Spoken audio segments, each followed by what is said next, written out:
Hello friends, நான் உங்கள் தினேஷ். நீங்கள் பார்த்துட்டு இருக்கிறது டேஸ்ட் வித் அண்ணாச்சி. இன்றைக்கி ஒரு நண்பர் எனக்கு கொஞ்சம் அயிர மீன் கொடுத்துருக்காருங்க. நல்லா உயிரோடு இருக்குது. இந்த அயிர மீனை தான் இன்றைக்கி குழம்பு வைக்க போகிறோம். பொதுவாக இந்த அயிர மீனை எப்படி கிராமத்து பாணியில் அதை க்ளீன் பண்ணி சுத்தம் பண்ணுறது, அப்புறம் எப்படி அவங்க மசாலா இதுக்குன்னு ஒரு ஸ்பெஷல் மசாலா அரைப்பாங்களோ அதே மாதிரி நம்ம மசாலா வறுத்து அரைச்சி இந்த குழம்பை நம்ம செய்ய போகிறோம். ரொம்ப இன்ட்ரெஸ்டிங்கான ஒரு வீடியோங்க. இதே மாதிரி நீங்கள் அயிர மீன் கிடைச்சா கண்டிப்பாக செஞ்சு பார்க்கணுங்கிறதுக்காண்டி தான் இந்த வீடியோவை நான் போடுறேன். வாங்க அந்த ஸ்பெஷலான மசாலாக்கள்லாம் அரைச்சி இந்த மீன் குழம்பை எப்படி செய்யலான்ட்டு பார்க்க போகிறோம். ரொம்ப ரொம்ப சூப்பராக இருக்கும். அதுக்கு முன்னாடி நம்ம சேனலை சப்ஸ்கிரைப் பண்ணாதவங்க சப்ஸ்கிரைப் பண்ணிக்குவோங்க. இப்போ வீடியோக்குள்ளே போகலாம்.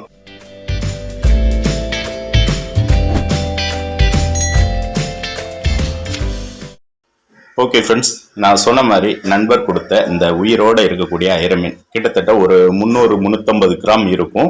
இதே 1/4 கிலோவே வெளியே மார்க்கெட்டில் 500 ரூபாய்க்கு மேலே சொல்லுவாங்க. எனக்கு அது ஃப்ரீயாகவே கிடச்சிச்சு. அதை எப்படி நம்ம க்ளீன் பண்ணலான்னு பார்த்துக்கலாம். முதல்ல உயிரோடு இருக்கிற மீனில் உள்ள தண்ணியெல்லாம் வடிச்சிட்டு அந்த ஒரு அரை டம்ளர்லேருந்து ஒரு 3/4 டம்ளர் வரைக்கும் சாதாரணமாக நம்ம வீட்டில் காய்ச்சி ஆற வச்ச பாலை ஊற்றிக்கோங்க. இந்த பாலை அந்த மீன்களில் ஊற்றும் போது அந்த மீன் அந்த பாலை கொஞ்சமாக குடிக்கும். அப்படி குடிக்கும்போது அது வயிற்றில் உள்ள கழிவுகள்லாம் வெளியே போயிடும். இப்படி பாலை ஊற்றி ஒரு 5 நிமிஷத்துக்கு அப்புறம் ஒரு கைப்பிடி அளவு உப்பு, கல் உப்பை போட்டு டக்குன்னு மூடி வச்சுருங்க. இந்த கல் உப்பு போட்ட உடனே அந்த மீன் இருக்கிற மிச்ச கழிவுகளும் கக்கிரும். அதே நேரத்தில் அது இறந்தும் போயிடும். இப்போ பார்த்தீங்கன்னா கல் உப்பு போட்டு 5 நிமிஷம் ஆச்சு. இந்த மீன்கள்லாம் இறந்துருச்சு. இப்போ அந்த பாலெல்லாம் வடிச்சிட்டு திரும்பவும் கொஞ்சமாக கல்லுப்பு, அப்புறம் கொஞ்சமாக மஞ்சப்பொடி இதையும் போட்டு திரும்ப நல்லா பிசைஞ்சு விடுங்க. ஏன்னா அந்த மீனோட உடல்ல கொஞ்சம் வலுவழுப்பு தன்மை இருக்கும். நம்ம ஏற்கனவே உள்ள அந்த குடல்ல உள்ள கழிவுகள்லாம் நீக்கிட்டோம். அந்த பால் கல்லுப்பு போட்டு நீக்கிட்டோம்.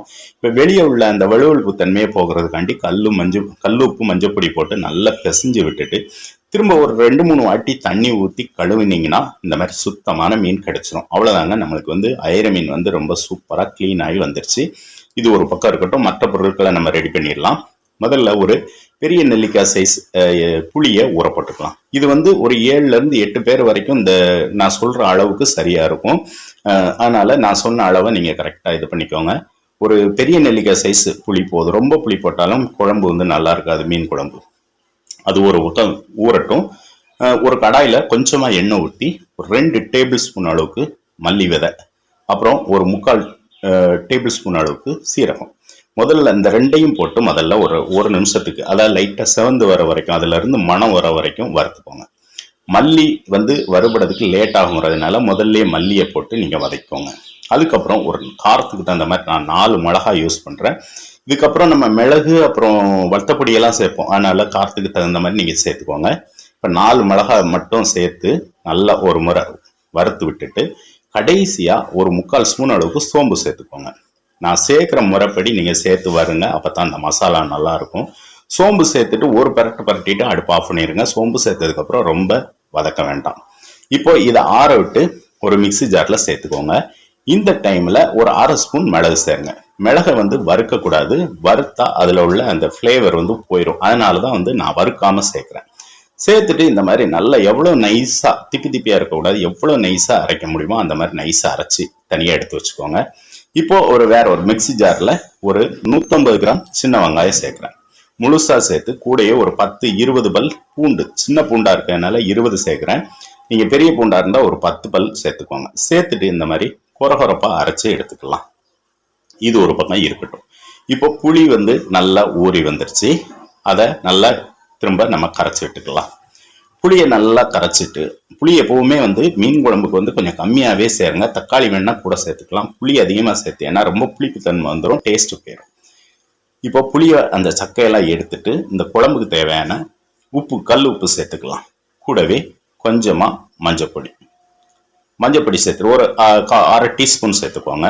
மஞ்சப்பொடி கூடையே நம்ம வறுத்து மிக்சி ஜாரில் அரைச்ச அந்த மசாலாவை இதில் சேர்த்துருங்க.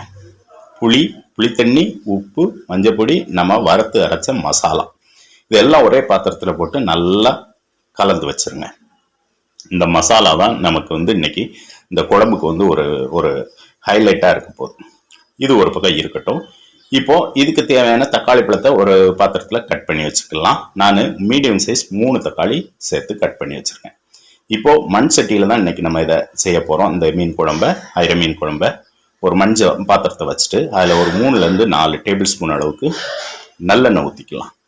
எண்ணெய் சூடானதும் 1 ஸ்பூன் கடுகு, அது பொரிஞ்சு வந்ததும் 1/2 ஸ்பூன் வெந்தயம், கூடவே அது பொரிஞ்சு லைட்டாக பொரிஞ்சு வந்து கொஞ்சமாக சோம்பு, இதையும் சேர்த்து கொஞ்சமாக கருவேப்பிலை சேர்த்துக்குவாங்க வாசனைக்கு.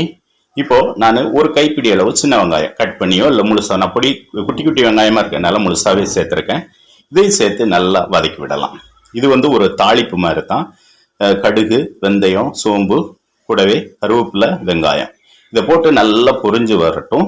பொரிஞ்சு வந்ததுக்கப்புறம் நம்ம மிக்சி ஜாரில் அரைச்ச அந்த பூண்டு, வெங்காயம் 150 கிராம் பூண்டு, ஒரு 20 பல் பூண்டு, 150 கிராம் வெங்காயம், 20 பல் பூண்டு, இதையும் சேர்த்து நல்லா வதக்கி விடுங்க.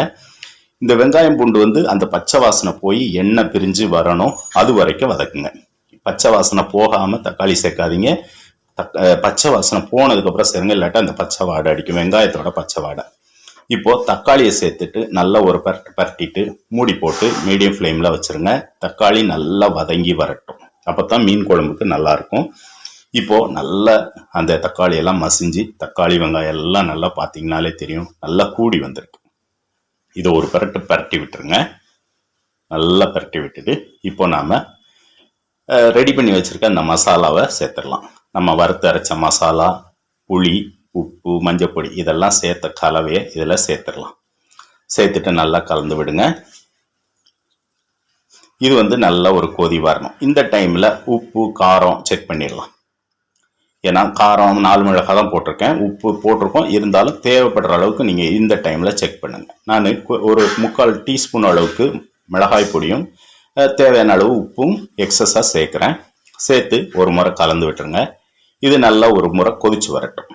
இப்போ கொதிக்க ஆரம்பிச்சிருச்சு. நல்லா இப்படி ஒரு கொதி ஃபுல்லாக ஒரு கொதி வந்ததுக்கப்புறம் நான் ஒரு 1/4 முறி தேங்காயை கொஞ்சம் கசாசா சேர்த்து அரைச்சி வச்சுருக்கேன். நல்லா நைஸாக அரைச்சி வச்சுருக்கேன். அதை இதில் சேர்த்துக்கலாம். கூடவே தேவையான அளவு தண்ணி சேர்த்துக்கோங்க. உங்களோட கன்சிஸ்டன்சி பொறுத்து தண்ணி சேருங்க. ரொம்ப கட்டியாக இருக்கக்கூடாது, ரொம்ப தண்ணியாகவும் இருக்கக்கூடாது. மீன் குழம்பு உங்களுக்கே தெரியும். இந்த கன்சிஸ்டன்சியில் வந்ததுக்கப்புறம் நல்லா கொதிக்கட்டும். ஒரு 5லேருந்து 6 நிமிஷம் நல்லா கொதிக்கட்டும். இடையில ஒரு 3 நிமிஷம் நல்லா கொதிச்சதுக்கப்புறம் ஃப்ளேமை கொஞ்சம் கம்மி பண்ணி விடுங்க. கம்மி பண்ணி விட்டதுக்கப்புறம் இந்த மாதிரி பார்த்தாலே உங்களுக்கு தெரியும், நல்லா எண்ணெய் பிரிஞ்சு சைடுகளெல்லாம் எண்ணெய் பிரிஞ்சு வந்திருக்கு. இந்த டைமில் ஒரு முறை நல்லா கலந்து விட்டுட்டு இப்போ நம்ம சுத்தம் பண்ணி வச்சுருக்கிற இந்த ஐர மீனை இப்போ சேர்த்துடலாம்.